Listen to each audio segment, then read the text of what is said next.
Saya sih selalu menganalogikan dengan hantu.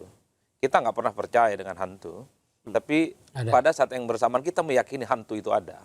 Ya itulah kecurangan yang kemudian terjadi dalam Ini setiap lemahnya pemilu. sistem atau canggihnya hantu tadi itu? Satu dari segi regulasi, yang kedua canggihnya hantu, yang ketiga pembuktiannya yang susah. Dari segi regulasi misalnya soal politik uang, tak ada undang-undang khusus yang mengatakan apa itu definisi tentang politik uang atau money politik. Memberikan uang dan barang untuk mempengaruhi pemilih, itu politik uang, Bang. Bahasa undang-undang pemilu. Kalau ngasih uang dan barang, niatnya masuk surga, itu bukan politik uang.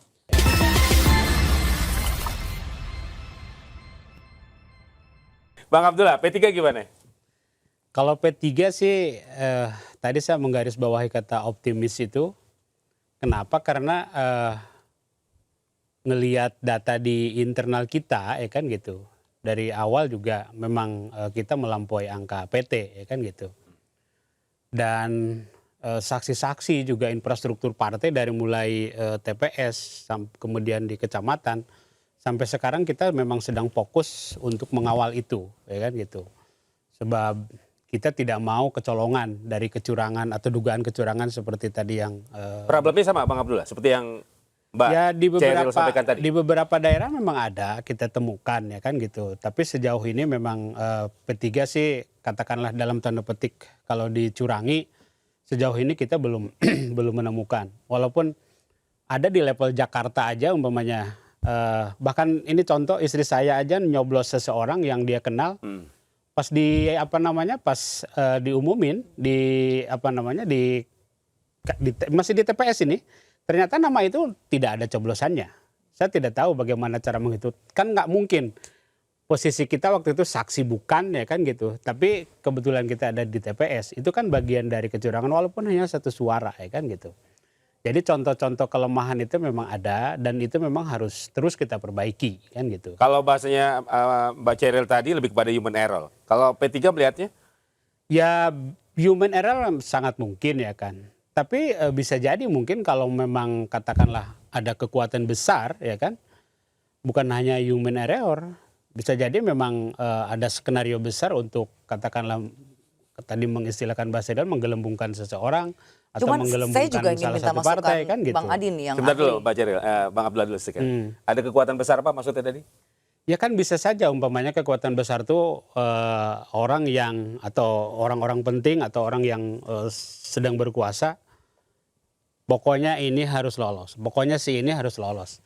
Kalau itu turun ke penyelenggara, kan dia pasti dengan daya upaya. Ini untuk caleg apa partai? Bisa ke partai, bisa ke capres, bisa ke ke caleg, kan gitu. Kenapa? Karena kekuatan orang-orang besar ini kan, maaf bukan hanya presiden. Orang-orang besar itu di level bawah juga banyak. Indikasi itu sangat kuat. Contoh kepala desa umpamanya kan gitu. Kepala desa itu kekuatan besar di level tingkat desa. Itu kita mendengar walaupun seperti kentut, nggak kelihatan tapi baunya ada.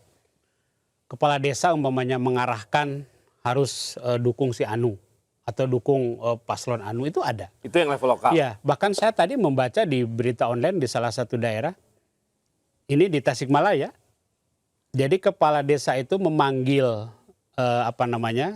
masyarakat itu, ini ada bantuan.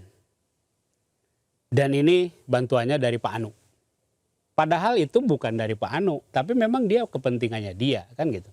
Nah, penguasa di level desa itu kemudian dengan cara begitu menakut-nakuti masyarakat umpamanya kan gitu. Akhirnya kan masyarakat itu juga ikut.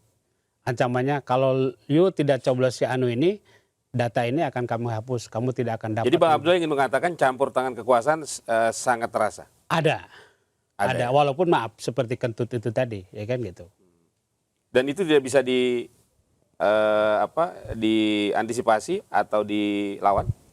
Bisa dilawan. Umpamanya apa? Ngelawannya memang kita ada piranti hukum, ya. Ada piranti hukum, umpamanya ada Bawaslu. Ya kan, kalau ada kecurangan laporkan ke Bawaslu. Tapi maaf, Bawaslu itu dalam pandangan saya terkadang terhadap satu kasus terlalu rigid. Umpamanya dia menilai unsur kampanyenya, umpamanya kan gitu. Apakah ada penyampaian visi misinya, apakah mana buktinya, kemudian Bawaslu itu memang karena dia mencoba sesuai dengan undang-undangnya. Jadi kalau unsur-unsurnya tidak ada, satu aja unsur tidak ada, Bawaslu tidak berani mengatakan bahwa ini memang harus diproses, kan gitu. Nah itu salah satu problem yang ada di Bawaslu dalam kerangka penegakan hukum terhadap permasalahan yang terjadi di lapangan. Oke, baik. Cadi, tangan-tangan kotor kekuasaan. Menurut Cadi. Ya kan sebenarnya dugaan-dugaan itu kan sering disampaikan oleh semua paslon. Betul. Bahkan 1, 2, dan 3. Kalau paslon 1 itu kan sama 3 kompak imannya bahwa pemilu 2024 ini penuh dengan kecurangan, intimidasi, Brutal. mobilisasi aparatus-aparatus kekuasaan. Tapi itu betul, Bang.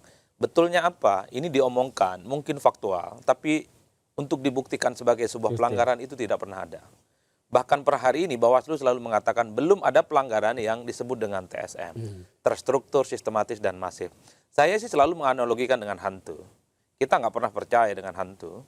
Tapi pada saat yang bersamaan kita meyakini hantu itu ada. Ya itulah kecurangan yang kemudian terjadi dalam Ini setiap lemahnya pemilu. sistem atau canggihnya hantu tadi itu?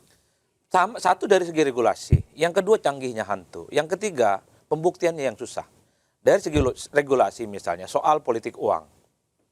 Tak ada undang-undang khusus yang mengatakan apa itu definisi tentang politik uang atau money politik.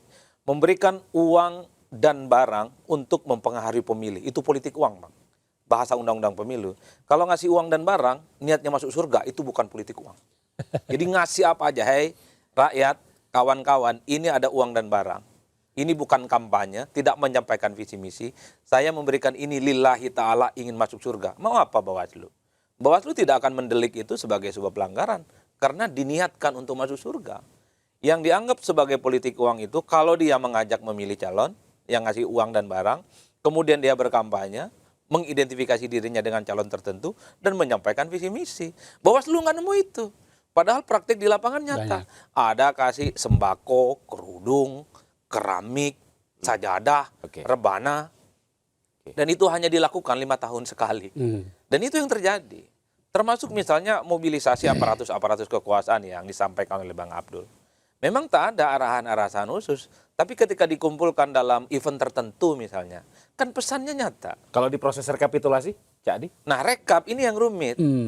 Kalau kita sirekap ini kan bukan instrumen dia, itu adalah hasil resmi dari KPU. Itu alat bantu. Ini alat bantu, ini ngerekam data-data yang masuk supaya rakyat bisa mendeteksi bagaimana hasil sementara perolehan suara pileg dan pilpres. Oleh karena itu yang paling utama nanti real count-nya yang berdasarkan C1 itu. Itu yang perlu dikawal. Artinya apa? Bagi orang yang selalu optimis berusaha bahwa pilegnya naik, presidennya mungkin akan menang gitu ya. Tidak percaya dengan serkap, nggak percaya pada quick count, nggak apa-apa, kawal terus ini. Sampai tanggal 20 Maret nggak ada soal. Tapi yang ingin saya katakan adalah bahwa dugaan-dugaan kecurangan itu nyata dan faktual. Dan sering kita lihat di depan mata kita. Tapi ketika itu diminta buktinya sebagai sebuah pelanggaran susah. Dan yang kedua, yang mau melaporkan nggak ada, Bang. Per hari ini nggak ada orang yang mau mati demi demokrasi. Per hari ini nggak ada orang yang mau mati hanya ingin memperjuangkan pemilu berkualitas. Sekalipun ada kecurangan di depan mata, dia nggak berani melaporkan. Karena dia potensial dilaporkan balik, dianggap sebagai fitnah dan karakter assassination. Itu bahaya betul. Pasalnya berlipat ganda, masuk penjara, undang-undang ITE didenda dengan sejumlah uang. Mati pula ini. Mana ada orang mau mati demi demokrasi saat ini. Kalau mau mati demi agama ada. Banyak. Nah ini yang repot. Jadi Bang Abdul ini mestinya di situ kerjanya.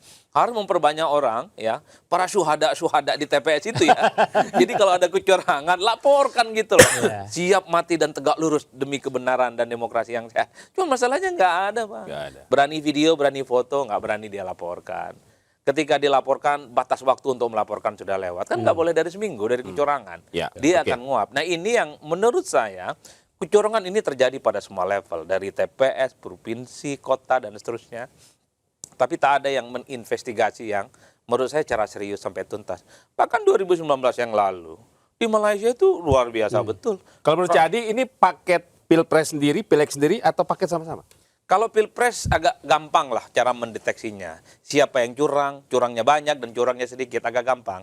Yang rumit ini adalah pileg memang. Ini kan pertarungannya jeruk makan jeruk, Bang. Ini antara sesama kawan, kecurangannya itu terjadi. Mbak Cheryl mungkin sama nomor paslon 1 dan di bawahnya mungkin berkelahi itu dalam tanda kutip ya untuk memperebutkan satu ceruk pemilih yang sama, dan ini yang jarang diungkap.